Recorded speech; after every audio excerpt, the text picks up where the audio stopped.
അസ്സലാമലൈക്കും dear friends, ഇന്നത്തെ നമ്മുടെ സ്പെഷ്യൽ പെട്ടെന്ന് തന്നെ ചെയ്തെടുക്കാൻ പറ്റുന്ന ഒരു വെറൈറ്റി പലഹാരമാണ്. നമ്മുടെ ഈ വീഡിയോ കണ്ടുകൊണ്ടിരിക്കുന്ന സമയത്ത് നിങ്ങൾക്ക് ഇഷ്ടപ്പെടുകയാണെങ്കിൽ ഒന്ന് ലൈക്ക് ചെയ്തേക്കണേ. അതുപോലെ തന്നെ നമ്മുടെ ഈ ചാനൽ ആദ്യമായിട്ട് കാണുന്നവരും ഇതുവരെയും സബ്സ്ക്രൈബ് ചെയ്യാത്തവരും പ്ലീസ് ഒന്ന് സബ്സ്ക്രൈബ് ചെയ്തേക്കണേ. ഞാനിടുന്ന വീഡിയോസ് ഉടനടി കിട്ടുന്നതിനായി സബ്സ്ക്രൈബ് ബട്ടന്റെ തൊട്ടടുത്ത് കാണുന്ന ബെല്ലൈക്കൺ കൂടി ക്ലിക്ക് ചെയ്തിട്ട് ഓൾ എന്ന ഓപ്ഷൻ എനേബിൾ ചെയ്യാനും മറക്കല്ലേ. ആദ്യം തന്നെ ഇതിനു വേണ്ടിയിട്ട് ഒരു പാനിലേക്ക് 2 ടേബിൾ സ്പൂൺ എണ്ണ ഒഴിച്ചു കൊടുക്കുക. എണ്ണ ഒന്ന് ചൂടായതിനു ശേഷം ഇതിലേക്ക് 2 ടേബിൾ സ്പൂൺ ഇഞ്ചി വെളുത്തുള്ളി പേസ്റ്റ് ഇട്ട് കൊടുക്കുക. ഇനി ഇഞ്ചിയുടെയും വെളുത്തുള്ളിയുടെയും ഒരു പച്ചമണം മാറുന്നത് വരെ ഒന്ന് ഇളക്കി കൊടുക്കാം. മീഡിയം ഫ്ലെയിം വെച്ച് കൊടുക്കുക. ഒരു 10 സെക്കൻഡ് ആയപ്പോൾ ഇഞ്ചിയുടെയും വെളുത്തുള്ളിയുടെയും ആ ഒരു പച്ചമണമൊക്കെ ഒന്ന് മാറിയിട്ടുണ്ട്. ഇനി ഇതിലേക്ക് 2 പച്ചമുളക് ചെറുതായിട്ട് കട്ട് ചെയ്ത് ഇട്ട് കൊടുക്കുക. ഇതും ഒന്ന് ഇളക്കി കൊടുക്കുക. 500 ഗ്രാം എല്ലില്ലാത്ത ചിക്കനാണ്. ചെറുതായിട്ട് കട്ട് ചെയ്തെടുത്ത് നല്ലതുപോലെ കഴുകി വൃത്തിയാക്കിയ ചിക്കൻ ഇതിലേക്ക് ഇട്ട് കൊടുക്കാം. ഇനി ഇതിലേക്ക് ആവശ്യത്തിന് ഉപ്പിട്ട് കൊടുക്കാം. ഞാനിപ്പോൾ 1/4 ടീസ്പൂൺ ഉപ്പാണ് ഇട്ട് കൊടുക്കുന്നത്. നോക്കിയിട്ട് വേണമെന്നുണ്ടെങ്കിൽ പിന്നീട് ചേർത്ത് കൊടുത്താൽ മതി. ഇനി ഇതിലേക്ക് ഒരു നാരങ്ങയുടെ പകുതി നാരങ്ങ പിഴിഞ്ഞൊഴിച്ചു കൊടുക്കാം. കുരുവെല്ലാം മാറ്റിയതിന് ശേഷം മാത്രമേ പിഴിഞ്ഞൊഴിച്ചു കൊടുക്കാവൂ. ഇനി ഇതൊന്ന് ഇളക്കി കൊടുക്കാം. ചിക്കൻ്റെ കളറൊക്കെ മാറി ഒരു വൈറ്റ് കളർ ആകുന്നത് വരെ ഒന്ന് ഇളക്കി കൊടുക്കാം.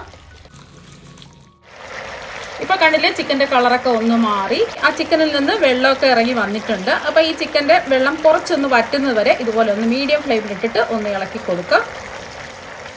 ഇപ്പൊ കണ്ടില്ലേ, ചിക്കനിൽ നിന്നുള്ള വെള്ളമൊക്കെ ഇതാ കുറച്ചൊന്ന് വറ്റിയിട്ടുണ്ട്. ഈ ഒരു സമയം 1 ടീസ്പൂൺ മുളക് പൊടിയും 1/2 ടീസ്പൂൺ ചില്ലി ഫ്ലേക്സും ചതച്ച മുളകാണ്, 1/2 ടീസ്പൂൺ കുരുമുളക് പൊടിയും കൂടി ഇട്ട് കൊടുക്കുക.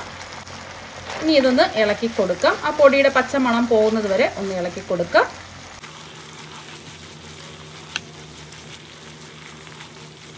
ഒരു 10 സെക്കൻഡ് ആയപ്പോൾ ആ പൊടിയുടെ പച്ചമണമൊക്കെ മാറിയിട്ടുണ്ട്. ഇനി ലോ ടു മീഡിയം ഫ്ലെയിമിൽ വെച്ചിട്ട് ഈ ചിക്കൻ ഒന്ന് വേവിച്ചെടുക്കാം. മൂടി വെച്ച് വേണം വേവിച്ചെടുക്കാൻ വേണ്ടിയിട്ട്.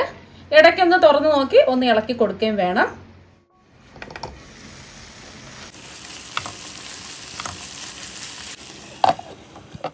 ഇപ്പൊ ചിക്കൻ വേവിക്കാൻ വെച്ചിട്ട് ഒരു 6 മിനിറ്റ് ആയിട്ടുണ്ട്. അപ്പൊ ഞാൻ ഇടയ്ക്കിടയ്ക്ക് ഒന്ന് ഇളക്കി കൊടുത്തിട്ടുണ്ടായിരുന്നു. ഇപ്പൊ ചിക്കൻ എല്ലാം എന്താ വെന്ത് വന്നിട്ടുണ്ട്. വെള്ളത്തിന്റെ അംശമൊന്നുമില്ല. ഇനി ഇതിലേക്ക് ചെറിയൊരു ക്യാപ്സിക്കം ചെറുതായിട്ട് കട്ട് ചെയ്തിട്ട് കൊടുക്കുക. വലിയ ക്യാപ്സിക്കം ആണെന്നുണ്ടെങ്കിൽ പകുതി എടുത്താൽ മതിയാവും. അതുപോലെ തന്നെ ഒരു മീഡിയം സൈസ് സവാള ചെറുതായിട്ട് കട്ട് ചെയ്തും കൂടി ഇട്ട് കൊടുക്കുക. അതുപോലെ തന്നെ ഒരു മീഡിയം സൈസ് തക്കാളി ചെറുതായിട്ട് കട്ട് ചെയ്തും കൂടി ഇട്ട് കൊടുക്കുക. ഇനി ഇതൊന്ന് ഇളക്കി കൊടുക്കാം.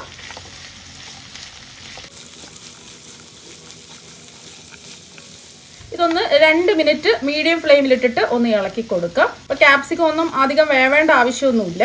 ചെറുതായിട്ട് ഒന്ന് വെന്ത് കിട്ടിയാൽ മാത്രം മതി. ഒരു 2 മിനിറ്റ്. ഇപ്പൊ അതാ ഒരു 2 മിനിറ്റ് ആയിട്ടുണ്ട്. ഇപ്പൊ കണ്ടില്ലേ, കാണാൻ തന്നെ നല്ല ഭംഗിയാണ്.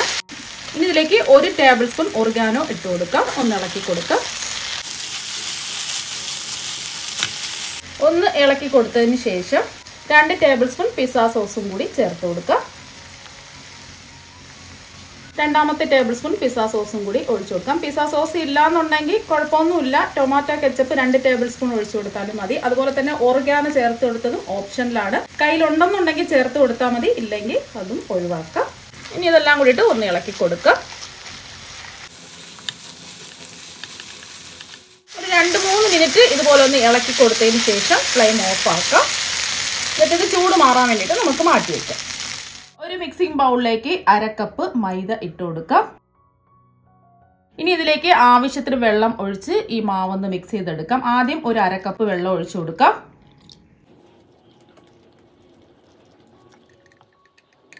ഇനി ഇതിലേക്ക് ഒരു 1/4 കപ്പ് വെള്ളവും കൂടി ഒഴിച്ചു കൊടുക്കാം.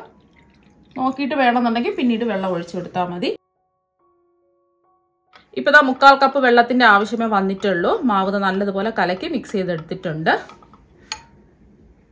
ഇനി ഇത് മാറ്റി വയ്ക്കാം. ഇനി നമുക്ക് കുറച്ച് ബ്രെഡാണ് വേണ്ടത്. ഇപ്പൊ ഞാൻ ഒരു ബ്രെഡ് എടുത്തിട്ടുണ്ട്. ഈ ബ്രെഡിന്റെ നടുഭാഗത്തായിട്ട് റൗണ്ട് ഷേപ്പ് കിട്ടുന്നതിന് വേണ്ടിയിട്ട് ഒരു ഗ്ലാസ് വെച്ചോ ഒരു ബൗളോ അടപ്പോ വെച്ച് ഒന്ന് കട്ട് ചെയ്തെടുക്കാം. ഞാനിപ്പോൾ ഒരു ഗ്ലാസ് വെച്ചിട്ടാണ് കട്ട് ചെയ്തെടുക്കുന്നത്.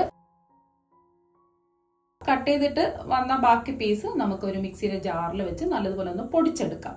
ഇനി നമ്മൾ മിക്സ് ചെയ്ത് വെച്ചിരിക്കുന്ന മൈദ എടുക്കുക. ഇനി ഇതാ ഇതുപോലത്തെ ഒരു ഐസ്ക്രീം സ്റ്റിക്കാണ് വേണ്ടത്. ഇനി സ്റ്റിക്കിന്റെ പകുതി ഭാഗം ഒരു സ്പൂൺ കൊണ്ട് മൈദ ആക്കി കൊടുക്കുക.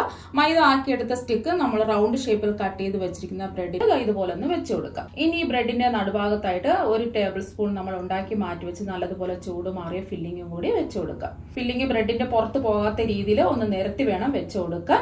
ഇനി ഈ ഫില്ലിങ്ങിന്റെ മുകളിലായിട്ട് ചെറിയൊരു പീസ് ചീസ് സ്ലൈസ് വെച്ച് കൊടുക്കാം. ഇനി അടുത്തതായിട്ട് റൗണ്ട് ഷേപ്പിൽ കട്ട് ചെയ്തെടുത്ത ബ്രെഡിന്റെ എല്ലാ സൈഡിലും നമ്മൾ മിക്സ് ചെയ്ത് വെച്ചിരിക്കുന്ന മൈദ ഇതുപോലെ ഒരു സ്പൂൺ വെച്ച് ആക്കി കൊടുക്കുക. ഇനി ഈ ബ്രെഡ് ഫില്ലിംഗ് നിറച്ച് ചീസിന്റെ മുകളിലായിട്ട് ഇതുപോലെ വെച്ച് കൊടുത്ത് കൈ വെച്ച് ഒന്ന് പ്രസ് ചെയ്ത് കൊടുക്കുക. പൊടിഞ്ഞു പോകാത്ത രീതിയിൽ വേണം പ്രസ് ചെയ്ത് കൊടുക്കുക. കണ്ടില്ലേ, ബ്രെഡ് ഫുൾ ആയിട്ട് കവർ ചെയ്ത് കിട്ടിയിട്ടുണ്ട്. ബാക്കിയിരിക്കുന്ന ബ്രെഡും ഇതുപോലെ തന്നെ ചെയ്തെടുക്കാം. ഒരു മിക്സിംഗ് ബൗളിൽ 2 മുട്ട പൊട്ടിച്ചത് ഒഴിച്ചു കൊടുക്കുക.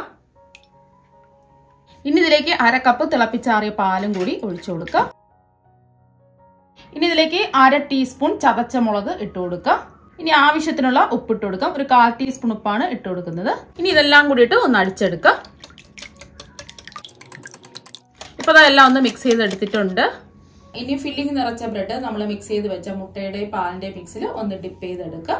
ഇനി മുട്ടയിൽ ഡിപ്പ് ചെയ്തെടുത്ത ബ്രെഡ് നമ്മൾ പൊടിച്ച് മാറ്റി വെച്ചിരിക്കുന്ന ബ്രെഡ് ക്രംസിൽ ഇതുപോലെ ഒന്ന് കോട്ട് ചെയ്തെടുക്കുക. നല്ലതുപോലെ ബ്രെഡ് ക്രംസ് എല്ലാ ഭാഗത്തും കോട്ട് ചെയ്തെടുക്കണം. വേണമെങ്കിൽ നിങ്ങൾക്ക് ഡബിൾ കോട്ടിങ്ങും ചെയ്യാവുന്നതാണ്. ഇപ്പോൾ എല്ലാ ബ്രെഡും ബ്രെഡ് ക്രംസിൽ കോട്ട് ചെയ്തെടുത്തിട്ടുണ്ട്. ഇനി ബ്രെഡ് ക്രംസിൽ കോട്ട് ചെയ്തെടുത്ത ഓരോ ബ്രെഡും ചൂടായി കിടക്കുന്ന എണ്ണയിലിട്ട് ഫ്രൈ ചെയ്തെടുക്കാം. എണ്ണ നല്ലതുപോലെ ചൂടായതിനു ശേഷം ലോ ടു മീഡിയം ഫ്ലെയിം വേണം വെക്കാൻ വേണ്ടിയിട്ട്. ഫ്ലെയിം കൂട്ടിയിടരുത്, ബ്രെഡ് ആയതുകൊണ്ട് പെട്ടെന്ന് തന്നെ കരിഞ്ഞു പോകും. ഇപ്പൊ ഒരു സൈഡ് ഒരു ഗോൾഡൻ നിറം ആയിട്ടുണ്ട്. ഇനി ഇത് തിരിച്ചിട്ട് കൊടുക്കാം. അങ്ങനെ തിരിച്ചും മറിച്ചിട്ട് നല്ലൊരു ഗോൾഡൻ നിറം ആവുമ്പോൾ എണ്ണയിൽ നിന്ന് കോരി മാറ്റാം. ഇതുപോലെ തന്നെ ബാക്കിയിരിക്കുന്ന ബ്രെഡും ഫ്രൈ ചെയ്തെടുക്കാം. ഇപ്പൊ ഇതെല്ലാം ഫ്രൈ ചെയ്തെടുത്തിട്ടുണ്ട്. ഇത് ഒരെണ്ണം കഴിച്ചാൽ മതി വയറ് നിറയാൻ വേണ്ടിയിട്ട്. ഇപ്പൊ കണ്ടില്ലേ, ഇതിന്റെ പുറം നല്ല ക്രിസ്പി ആയിട്ടിരിപ്പുണ്ട്. ഇനി ഇത് ഒരെണ്ണം മുറിച്ചും കൂടി കാണിച്ചു തരാം. ഇപ്പൊ കണ്ടില്ലേ, നമ്മൾ വെച്ച് കൊടുത്ത ചീസൊക്കെ മെൽറ്റ് ആയിട്ട് വന്നിരിക്കുന്നത്. അപ്പൊ കഴിക്കാൻ തന്നെ അടിപൊളി ടേസ്റ്റ് ആണ്. അപ്പൊ നിങ്ങൾ ഒരു പ്രാവശ്യം ഇതുപോലെ ഒന്ന് ട്രൈ ചെയ്ത് നോക്കുക. തീർച്ചയായും നിങ്ങൾക്ക് എല്ലാവർക്കും ഇഷ്ടപ്പെടും. അപ്പൊ നമുക്ക് മറ്റൊരു വെറൈറ്റി ഡിഷുമായിട്ട് വീണ്ടും കാണാം. താങ്ക്